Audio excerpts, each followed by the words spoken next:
Salut à tous les gourmands et bienvenue sur Plaisir et Diète. Dans la Namaste, on se retrouve pour une nouvelle vidéo et aujourd'hui on va découvrir les pizzas en Thaïlande. Est-ce qu'il y a des bonnes pizzas en Thaïlande? Est-ce qu'on peut manger une pizza de qualité, une pizza à l'italienne avec un bon goût, une pâte aérée, des ingrédients assez qualitatifs italiens? C'est ce qu'on va voir dans cette vidéo et c'est parti pour tester une des meilleures pizzerias de Bangkok et d'Asie qui est notée top 7 d'Asie et qui est normalement dans les 50 meilleures du monde. On va voir si en Asie il y a moyen de manger des bonnes pizzas. Let's go!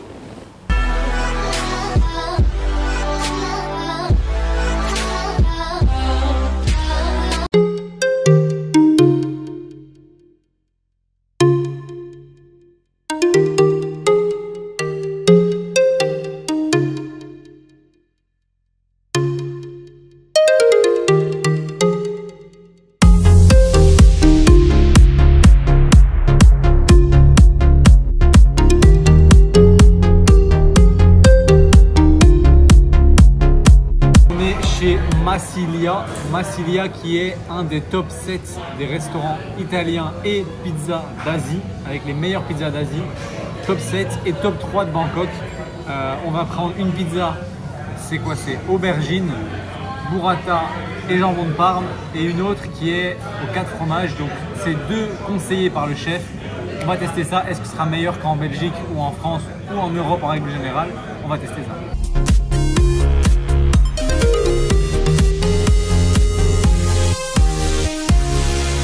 Avec la croûte, c'est ça qui fait tout. Hop. Franchement, elle est bonne. On dirait pas qu'on est en Thaïlande. Tu te régales. Elle est incroyable celle-ci. Avec un peu de gorgonzola, allez. Gorgonzola et 4 fromages.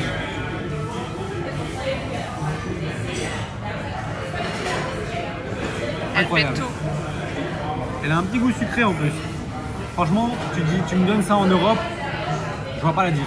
Le resto était incroyable, honnêtement. Que ce soit si on parle que de la pizza, honnêtement, ils ont aussi un stand où ils le font à emporter depuis une roulotte. À mon avis, à ce stade-là, j'aurais mangé la pizza, j'aurais dit ok, elle est bonne. Pour l'Asie, c'est pas mal. J'en mange une comme ça en Europe. J'aime bien, mais je me dis pas c'est dans le top. Par contre, avec ce qu'il y a eu à côté, c'est-à-dire il y a eu du pain avec une espèce de petit tartare de tomate qui était vraiment très très bon. La base tomate de la pizza à l'aubergine était vraiment hyper qualitative. La burrata de qualité, de l'huile d'olive super bonne. Dessus, au niveau de la pizza fromage, elle était pas trop épaisse, pas trop bourrative, c'était juste ce qu'il fallait, pas trop gras. La seule petite chose qui posait problème, c'est la croûte qui était pas mal par endroits, un petit peu fine par d'autres, pas hyper aérée, mais ça je pense que c'est la recette qui n'est pas vraiment aussi bien répétée qu'en Europe. Mais franchement, ils en sont proches, c'est vraiment pas mal. Et surtout, ce qui est la cerise sur le gâteau, c'est que le cadre est bien, c'est propre pour la Thaïlande, c'est vraiment, ça fait pas du tout Thaïlande en fait. Et on se retrouve avec les desserts qui sont incroyables. En général, dans les Italiens, j'ai un critère d'analyse, c'est la glace pistache. Je mange une glace pistache pour savoir si le resto est bon, en plus du reste évidemment. Souvent la glace pistache elle est un peu industrielle, ou alors elle est pas industrielle, elle est pas vert fluo,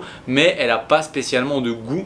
Ici elle avait un très bon goût de beurre de pistache, ça veut dire qu'il lésine pas sur la qualité de la glace. Et je prends parfois avec ça un sorbet framboise, parce que framboise pistache c'est incroyable. Et ici même le sorbet framboise c'est un des meilleurs que j'ai mangé, super qualitatif, un vrai goût de framboise, pas un goût chimique, franchement excellent. Le seul point négatif de ce resto, c'est que c'est les prix de l'Europe. J'ai eu l'occasion de parler au manager, c'est un gars de Barcelone. Donc en fait le gars il est venu créer son concept ici parce que c'est vrai qu'il y a beaucoup de digital nomades qui cherchent à avoir une bonne pizza. Du coup bah les prix honnêtement pour 2 pizzas, 2 cocktails et 2 glaces qui étaient chacune des 2 boules, j'ai payé 70 € quand même. Donc honnêtement c'est les prix de chez nous. Du coup c'est pas un bon plan en mode manger en Thaïlande des pizzas italiennes d'Europe moins chères, non. Mais par contre si vous avez besoin d'une bonne petite pizza, vous pouvez y aller. Je vous ai mis le nom dans la vidéo quand j'étais au restaurant. J'ai pas pu filmer à la caméra parce que c'était un resto quand même chic, j'avais pas sorti ma caméra là. J'ai sorti le téléphone, c'est déjà bien. Franchement, je conseille si vous êtes de passage à Bangkok, ce restaurant, il était fou. Quant à moi, j'espère que cette vidéo vous aura plu. Vous pouvez cliquer sur j'aime et même vous abonner. Pensez à cocher la cloche de notification pour ne pas rater les prochaines vidéos, puisqu'en ce moment c'est une vidéo par jour pendant 100 jours et du coup il reste encore une bonne soixantaine ou 70, donc ne ratez pas ça, abonnez-vous, mettez la cloche et moi je vous dis à demain.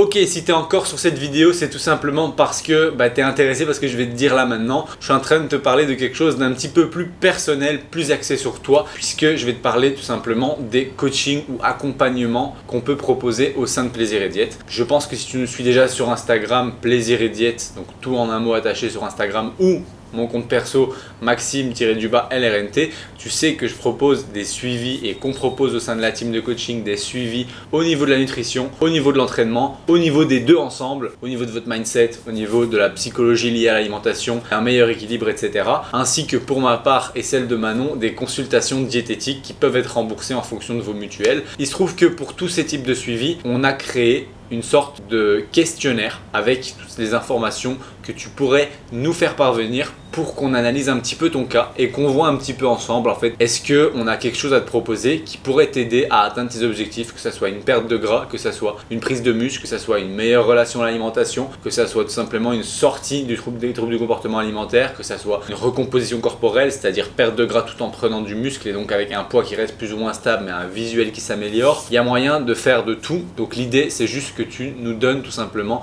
les informations sur toi dans le petit questionnaire dans la description. C'est un questionnaire gratuit qui te permet de réserver un appel avec un membre de la team pour en discuter gratuitement pendant une trentaine de minutes, voire même 45 minutes si nécessaire, et qu'on puisse répondre à tes questions sur comment on peut t'aider, etc.